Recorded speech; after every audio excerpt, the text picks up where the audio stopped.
As long as the dark foundation of our nature, grim in its all-encompassing egoism, mad in its drive to make that egoism into reality, to devour everything and to define everything by itself, as long as that foundation is visible, as long as this truly original sin exists within us, we have no business here, and there is no logical answer to our existence.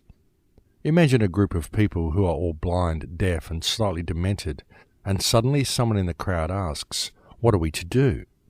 The only possible answer is look for a cure. Until you are cured, there is nothing you can do, and since you don't believe you are sick, there can be no cure. And that was said by Vladimir Solovyov. Welcome to Surviving the Matrix. Ladies and gentlemen, my name is Maxwell Igan. It's a pleasure to be with you once again, and I'll be your host for the next hour. There truly is a sickness that infects most of humanity, folks. In fact, if one is to stand back and look at the world objectively, it seems to be quite obvious that the human race collectively has gone quite mad. When you look at the way we treat ourselves, treat the planet, treat the people around us, and when you see the pursuits that we indulge in, the meaningless collection of money and possessions which break down and fall apart, and how each of us during the short time that we have on this planet seem to be intent on building a bigger castle than everybody else so that at the end of our lives we can say, well, yes, we've got this huge pile of stuff now, even though it just doesn't mean anything. And yet collecting this stuff seems to be the main focus of our lives. And we judge ourselves by how much stuff we've got, because we appear to presume that the meaning of our life is the one with the most stuff wins. But what if life isn't supposed to be like that, folks? What if it really isn't about collecting stuff? What if there is actually more to life than collecting stuff? And what if there's more to reality than what most people believe and what most people can perceive? And what if the collection of stuff and the social systems that we've been given to mold ourselves into, what if these are simply a distraction? And in fact, folks, if you look at the world, you find that all of this is a distraction, and that the human race is little more than a hamster on a wheel, running as fast as it can, always busy, but going no place in particular. And because it's running so fast on the wheel, it also pays no attention to its surroundings. It doesn't really stop and look around. It's just running on the wheel, and all the while going no place in particular. Well, nowhere in particular except old age, where one will find themselves sitting atop their pile of stuff, possibly wondering what it was all for. And those are the lucky ones. And not really lucky because they have a pile of stuff, but lucky because they still have enough mental aptitude to ponder what it was about. But what if there was a very different way of doing things? What if mankind had far more potential than what our self-styled rulers would have us believe? Far more potential than what our education system teaches us.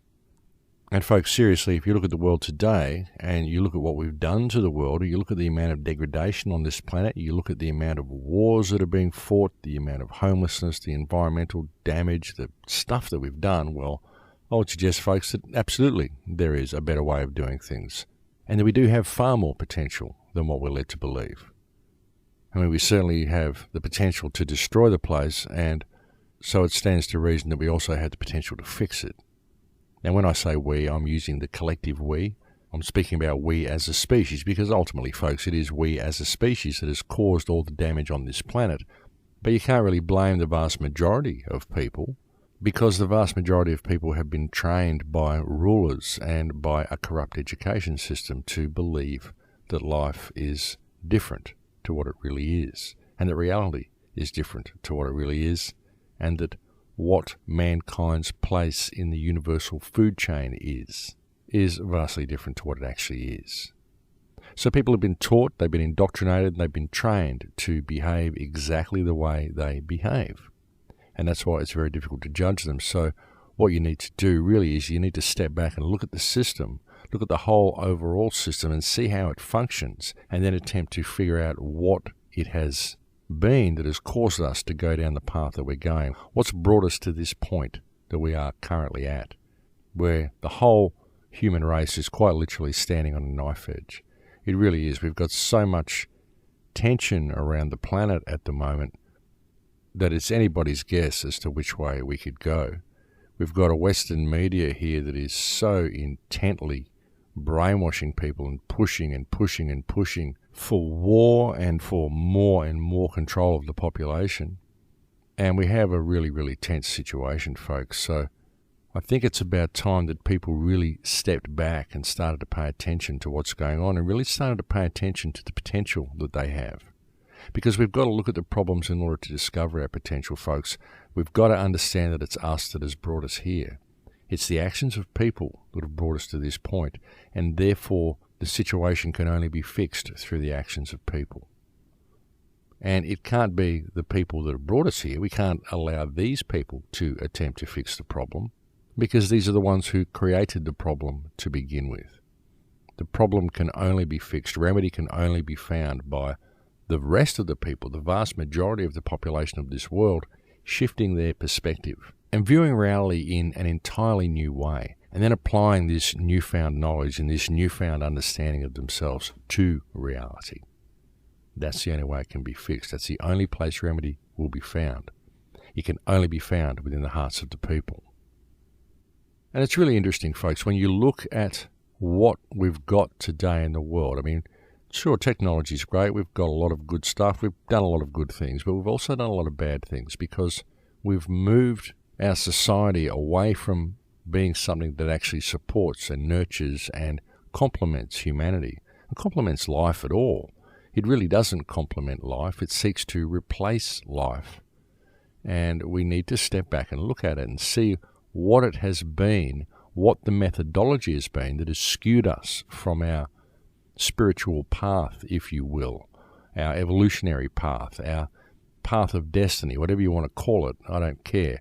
But when you really look at mankind's potential and what we are capable of doing and where we are capable of going, if we were to realize this potential, then you've got to question what has brought us here. And you've got to examine this history and examine the global situation from a logical perspective.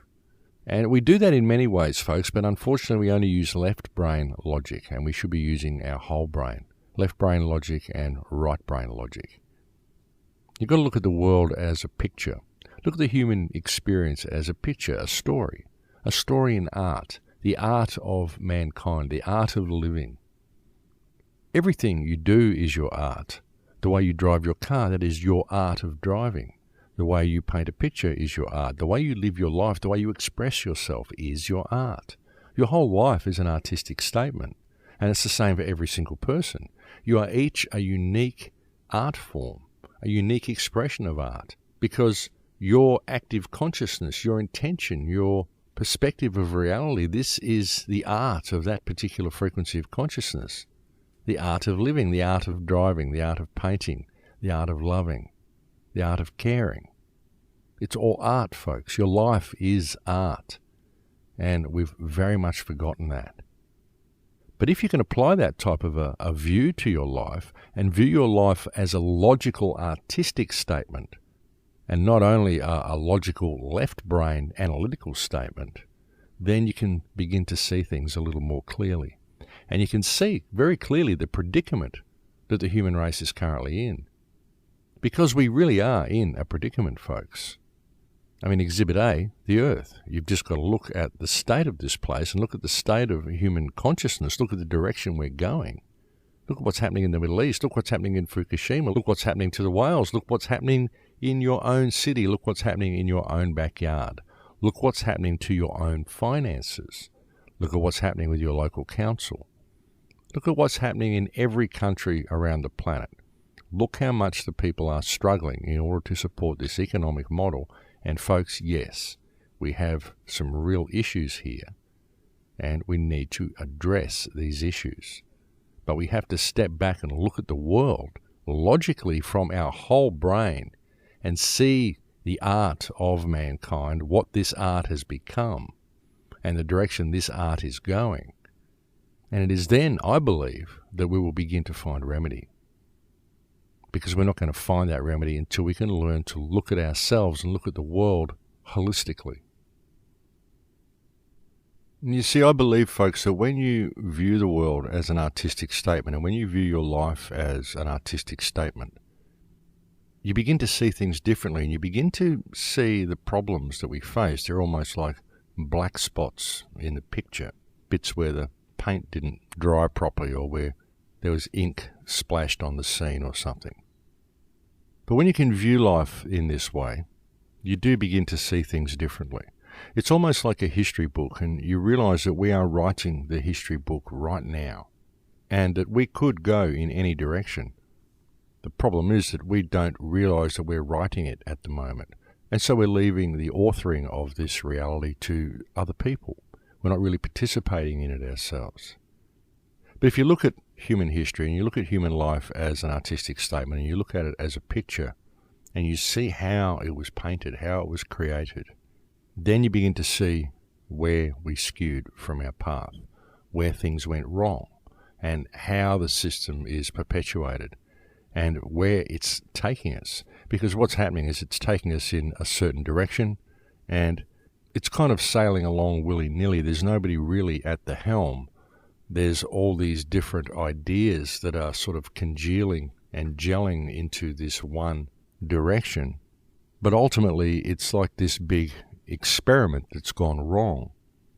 And it looks like it's heading towards a place where it's quite literally going to implode.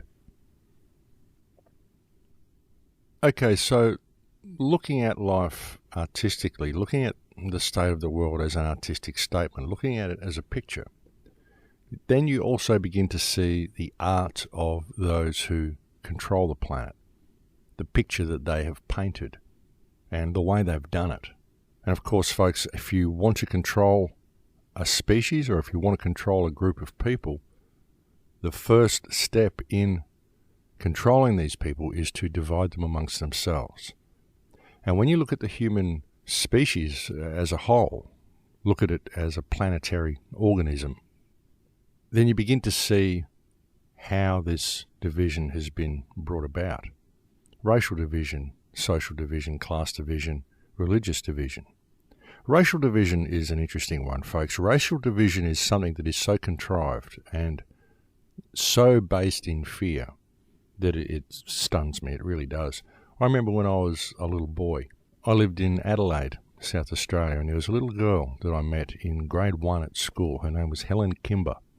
And I've never forgotten this little girl, because out of all the people in the school that I met, she was the one that I really got along with. When I looked at her, she had these bright eyes and this quick smile, and we became the best of friends very, very quickly. I was 5 years old and I was in grade 1, my first day of school even. I met this girl and we became great friends.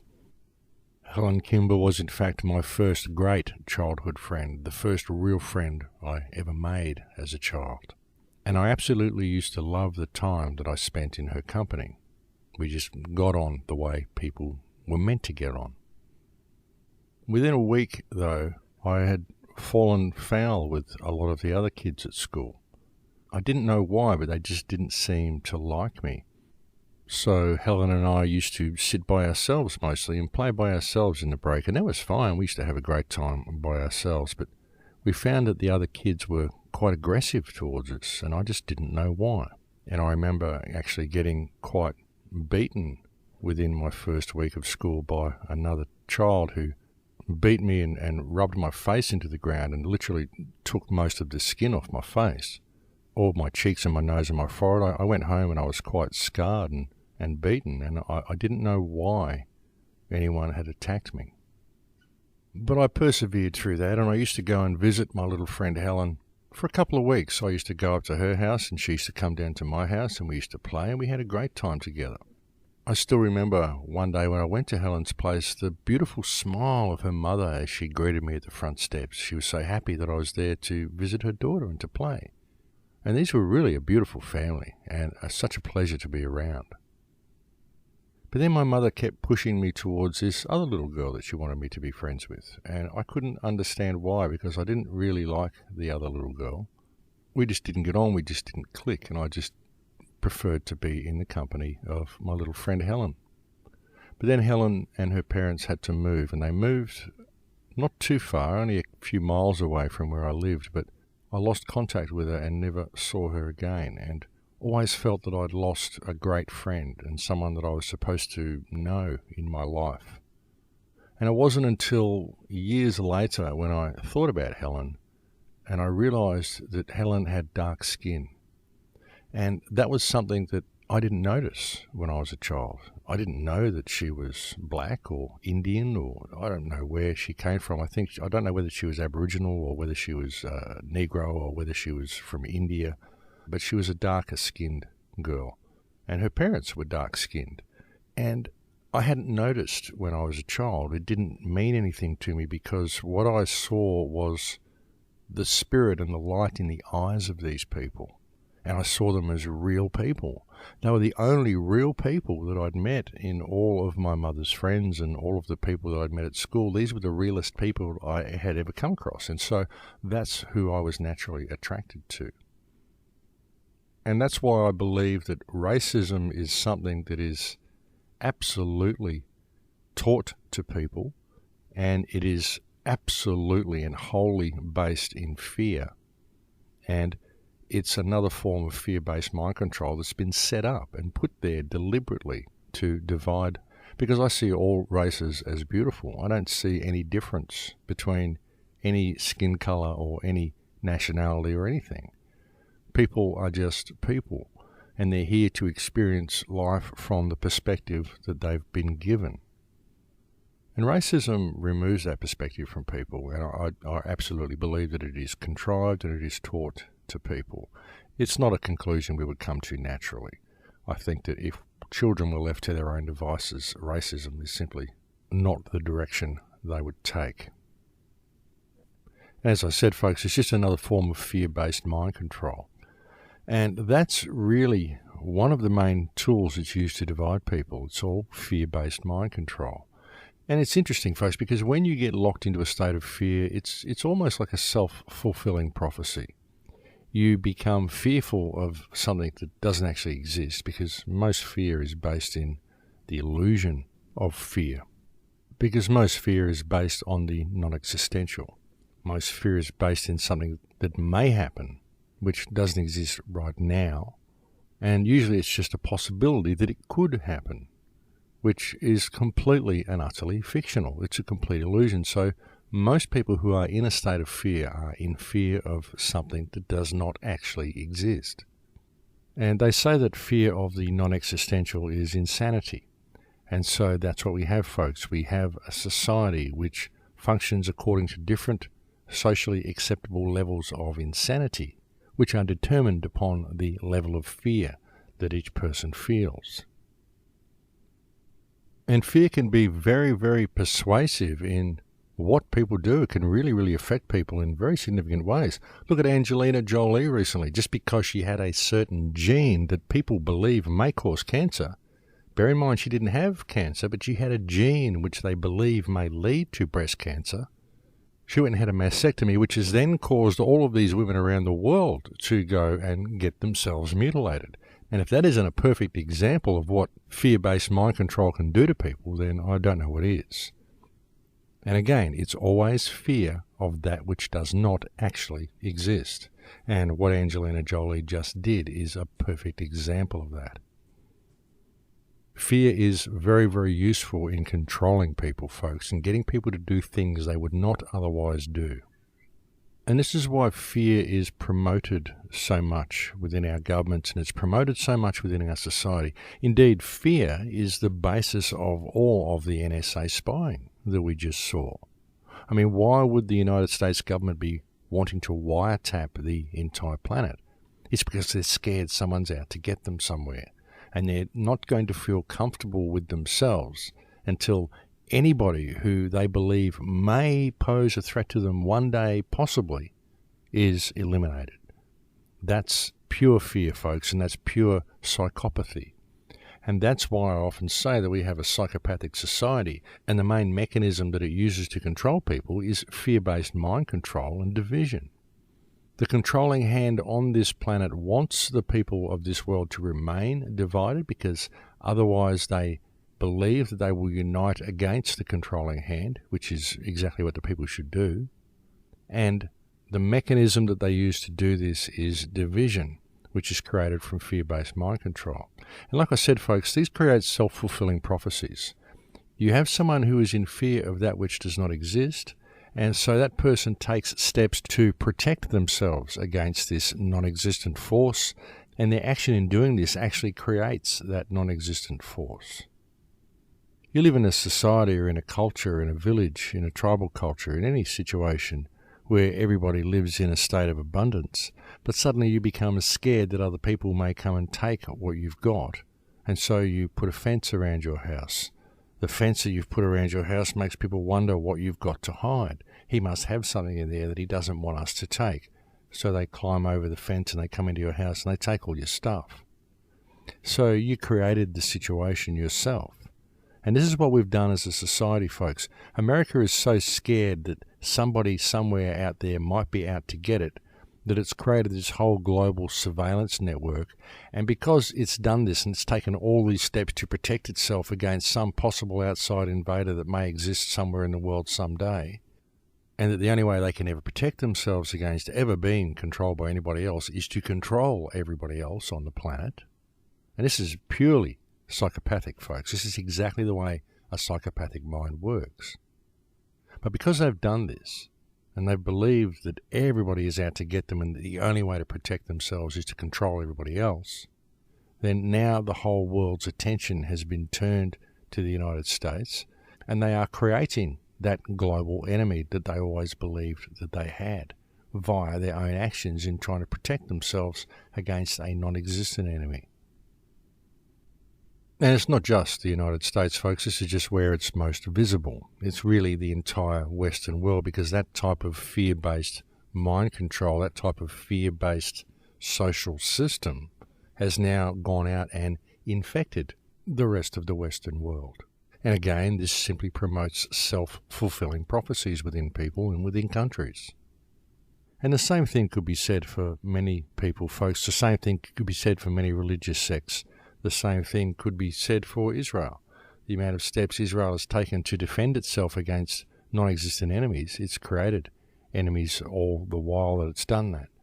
When really before white people got involved and before the Holy Land of Israel was turned into a country or a state and a nuclear power, then there was no real animosity in the Middle East. Everybody got along fine. But it was that desperate need to protect themselves and protect their right to be Jewish which created all the animosity that now exists towards the Jewish religion. And now, as we can see, folks, the desperate attempts that Israel is taking to defend itself against everybody else, and because the people of Israel have always believed that they are the most hated and persecuted race in history, they are basically persecuting everybody else, and they've been so desperate to protect Israel, they are causing Israel to implode via their own actions and the fear that they hold that it may implode. So these again are self-fulfilling prophecies, folks, that are all based in fear, and because this fear does take over the mind, it causes the mind to create all the problems that it can imagine to be there. And we often do this, folks. We do this on many levels. Very often people will enter into relationships and they're so terrified that their partner will play up on them or leave them that they smother their partner and won't give them any space at all to be themselves, which ends up destroying their relationship. So again, it's a self-fulfilling prophecy. And every time we do this, folks, it's always based in fear.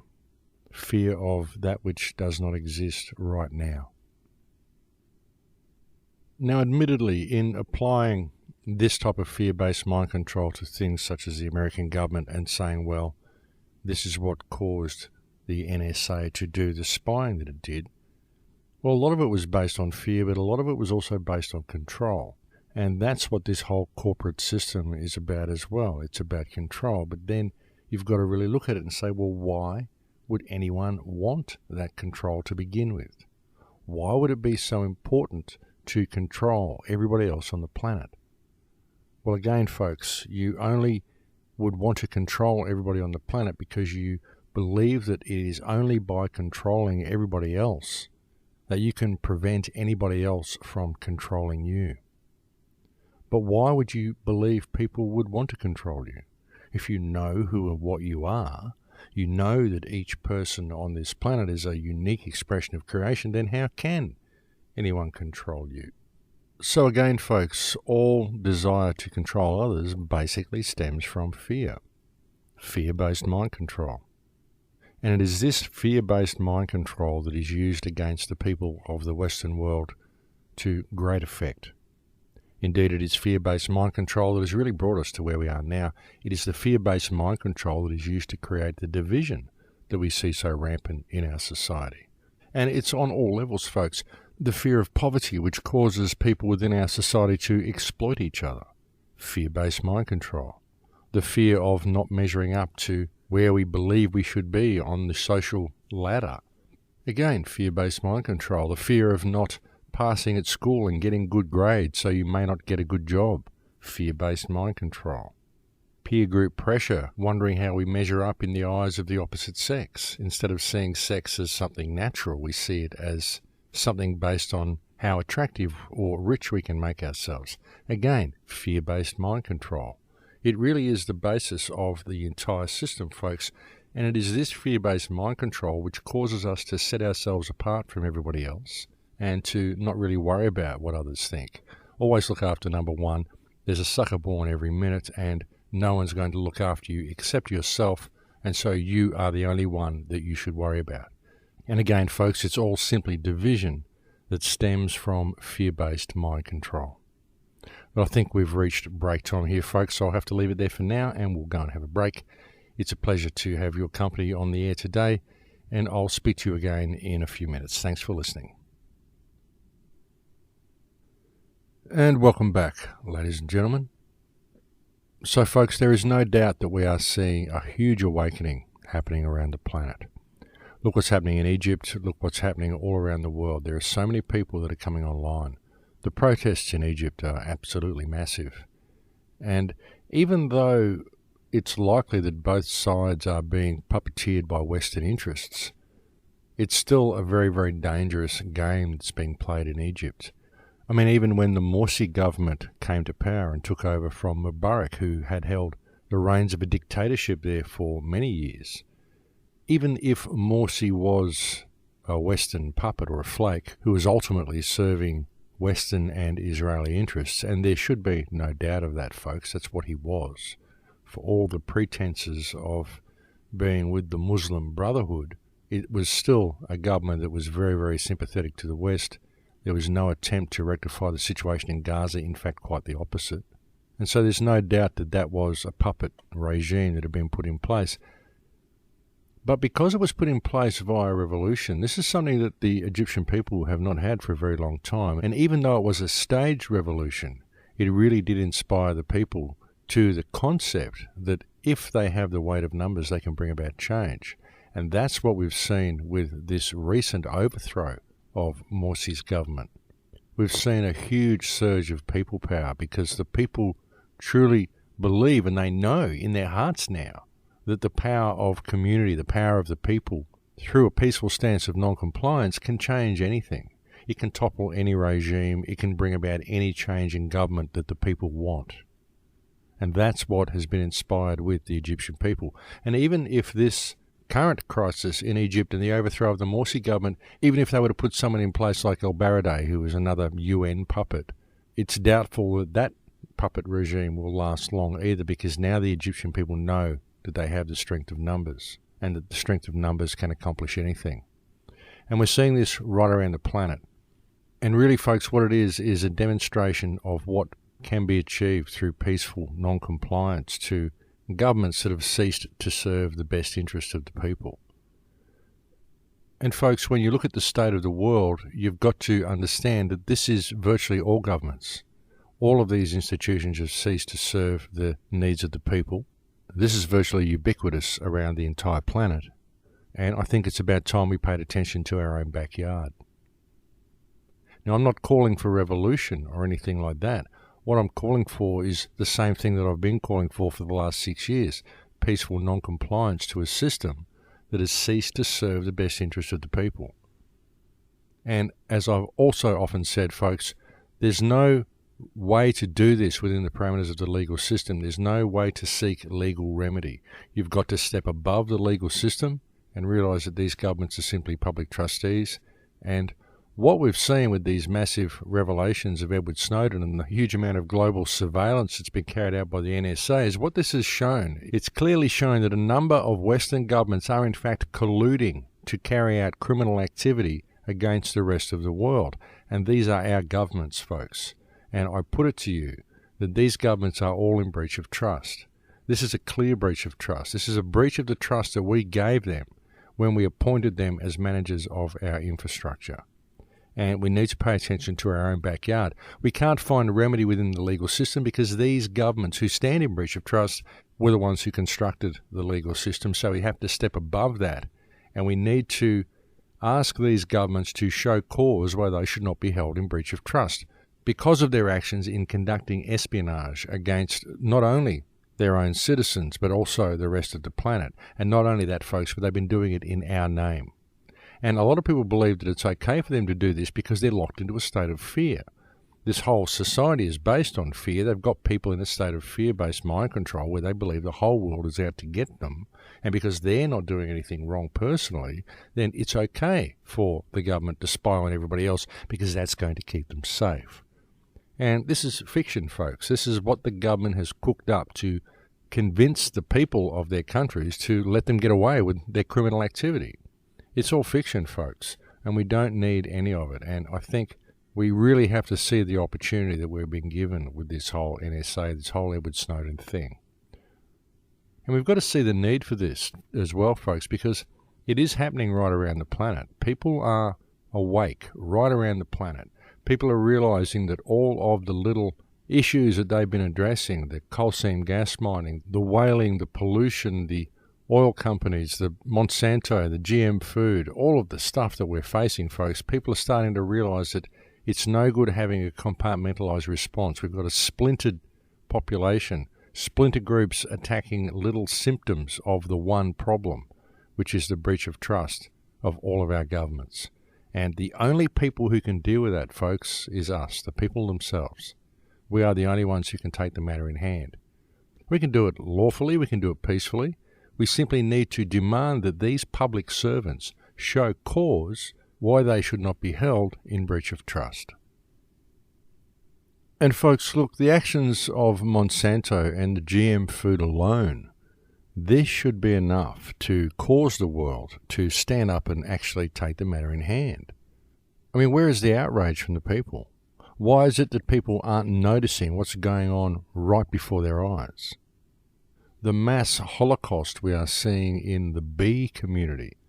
Bees are dying literally by the millions around the planet, folks. This is because of GM food, and it is causing an environmental holocaust around the planet. The GM food, the Terminator seeds, and the disgusting actions of Monsanto are really taking its toll around the planet. And this is happening, folks, because we're not addressing the situation that exists within our Western governments, because it's Western governments that are causing this problem. And we can't expect them to do it, folks. We can't expect remedy to be found within the legal system. We have to take the matter in hand. And really, look at it, folks. Look at the damage that it's doing. The environmental catastrophe that is Monsanto and is genetically modified organisms. We can't just allow this to happen and say, oh, there's nothing I can do about it because it says so on this piece of paper that what they're doing is legal. We've got to step above that, folks. We've got to really look at what's going on here and understand that if evil has a name, its name is Monsanto. And the only people who can address it are the people themselves. And like I said, folks, this issue alone is a clear breach of trust by Western governments. And the only people who can do anything about it are the people of our respective nations. The thing is, they have to be prepared to. They have to want to. They have to notice what's going on around them. And that's the hard part, folks, is that society is so distracted these days, And even the kids, they think the whole surveillance culture is okay because they've grown up with it. They've grown up with video games that are built on all this surveillance technology. They love it. They love to know that this sort of stuff is out there. And they think it's quite okay for it to be out there because they think the world is the way it's depicted on their video games. And it's a sad state of affairs, folks, but unfortunately it is true. You know, as I've often said, folks, there are so many people who are looking for the silver bullet. And even when I talk about things such as breach of trust, there are people who are going to say, well, okay, this sounds great. How do we go about it? What is the legal path? And again, they fall back into the legal system. They don't step above it. They don't realize that the revolution that the planet needs has to come from an evolution of consciousness, an evolution of spirit. We have to evolve into what we should be, spiritually speaking. You know, the revolution comes from within your heart. It's by knowing who and what you are. It's an evolution in the way of thinking, an evolution in your perspective of reality. And this evolution of consciousness, this evolution of spirit, it's hard to even call it an evolution because really it's us returning to what we should be before we were given this left brain reality and taught to believe that it was real. But it's not real. There's so much more to reality than what this system would have people believe. It's just that people have been trying to measure themselves within the parameters of the system, but there's really far better ways and far more realistic ways of looking at things.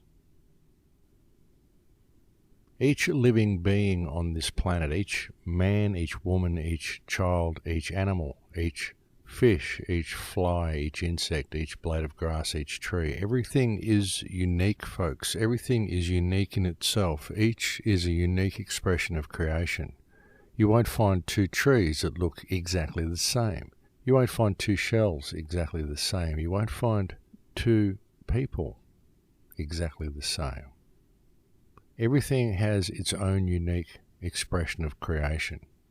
And it is that uniqueness that is reality, makes up reality. Without that uniqueness, we don't have a workable reality. And everything this system is doing is attempting to homogenize this diversity and homogenize everything about the human spirit. But once people begin to realize their uniqueness and realize the uniqueness of everything around them and stand in that power, you realize that that is the silver bullet. Your silver bullet is your uniqueness. How can you be judged for doing anything wrong if you've done nothing wrong? If you've just stepped over somebody's fictional line or broken some rule that somebody wrote down in some book somewhere, and they're attempting to do harm to you because of that, then who is the one who is doing the wrong thing? It's the system, you see. It's not us, it's the system. But our system has trained us to believe that we always have to be answerable to the laws of our peers. But folks, you have no peers. You are unique. You are a unique expression of creation. And therefore you have no peers. Therefore you cannot be subject to the laws of your peers.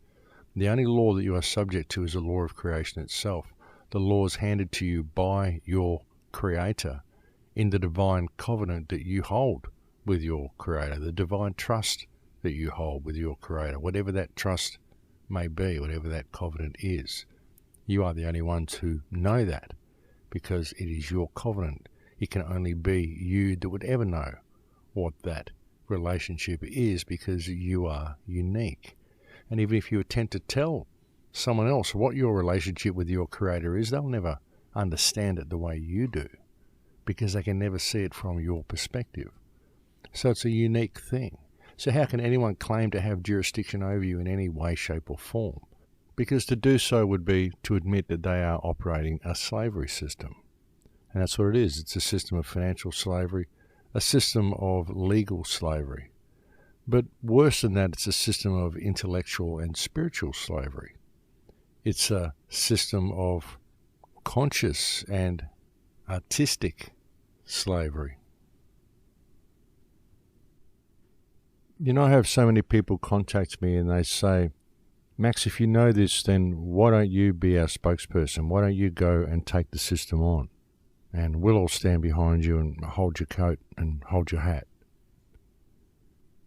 Well, when I say you are unique, and when I say you have no peers, there is actually a legal terminology that describes this condition. And that legal terminology is sui generis. And I use this term simply for those who would like to have a legal definition of what I'm talking about. And I've mentioned it to you before. And that capacity of sui generis, knowing that you stand in the capacity of sui generis, is in fact a statement of your uniqueness. But this applies to everybody and everything, not just yourself. And if you believe this does apply to yourself, then you need to respect the fact that it does apply to everything else as well. Everything, by legal definition, is sui generis. And folks, because everything is unique, the people that operate within the parameters of the system, they are also unique.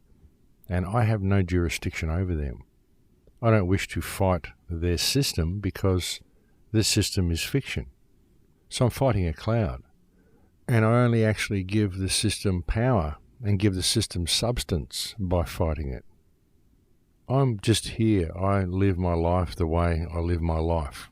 I don't hurt anybody. In fact, I do what I can to help everybody that I come into contact with. So how am I doing any harm to anybody? How could anyone say that I've broken any law? And if the system wishes to claim that I have in some way and they wish to come to me, maybe they don't like what I'm saying, they'd like to come to me and tell me to be quiet and attempt to exercise jurisdiction over me, well, I'll require them to demonstrate that they have that jurisdiction because, as I said, I'm unique. I stand before them in the capacity of sui generis. Therefore, I'm answerable only to my Creator. If they are claiming they have a right of ownership over me, then I require them to produce a contract bearing the wet ink signature of my Creator, which granted them jurisdiction over this vessel that I inhabit, namely my body. If they can't show me that contract, then I require proof of claim.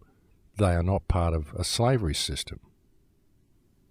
But the point I'm attempting to make here, folks, is that because I'm unique and I can understand that everybody and everything else is also unique, and I can also understand that the system is fiction, then why would I want to go and fight or attack anybody or do anything against anybody when I can see that they have no jurisdiction over me?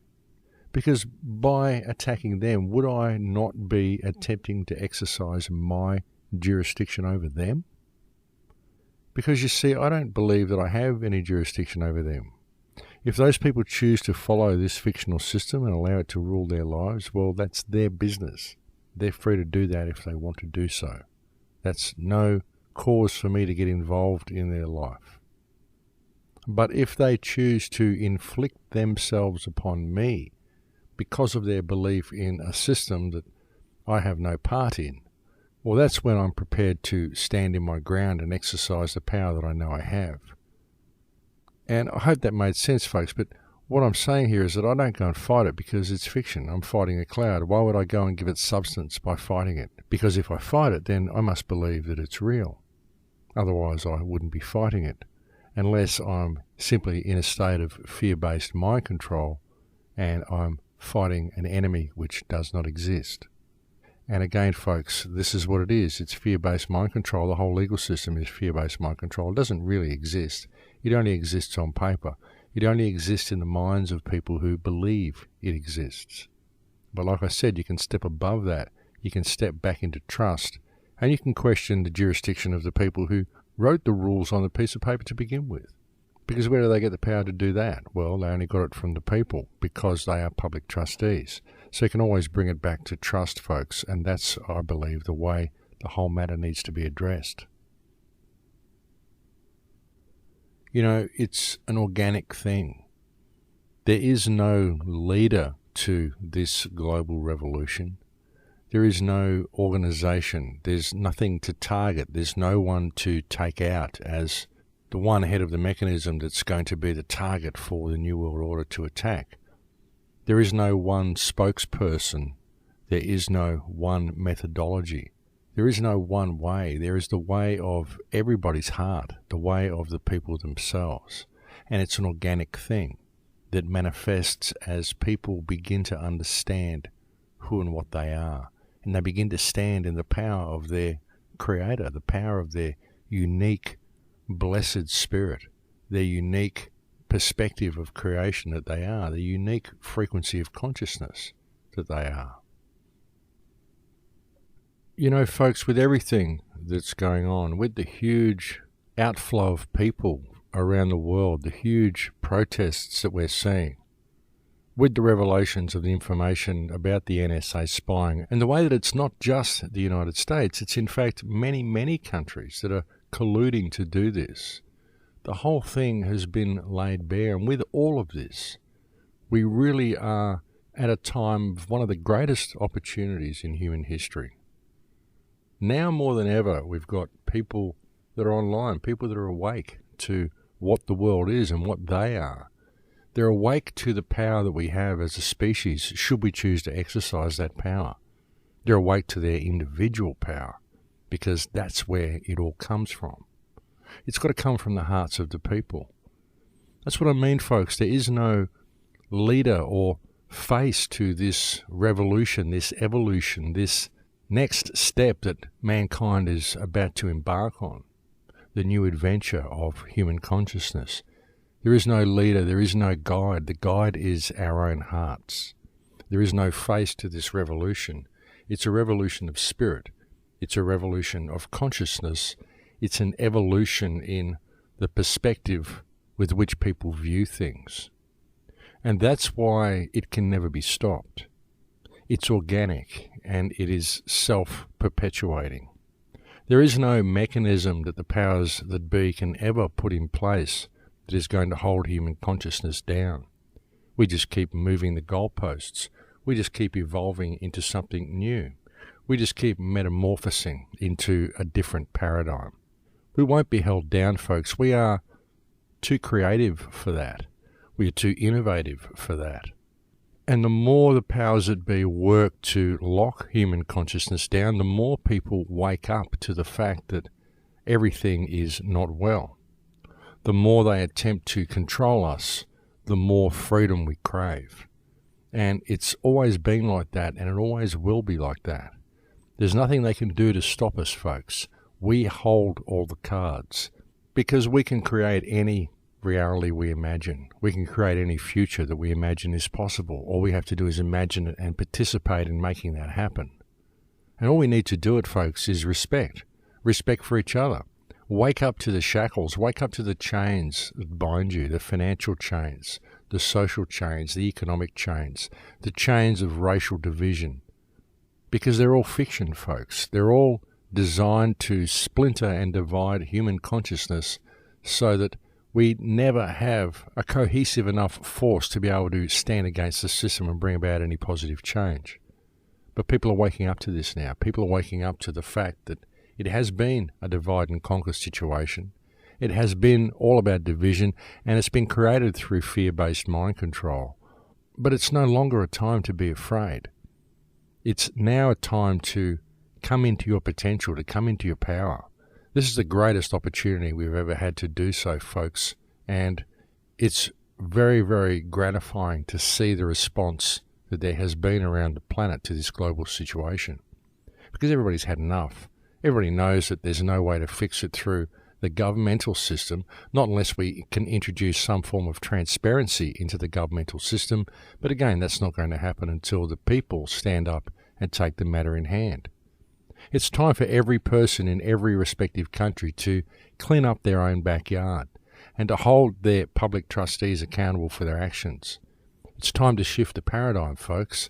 It's happening. It's happening right around the world. But it's still not happening in every country where it should be happening, and it takes the participation of the people for it to happen in every country.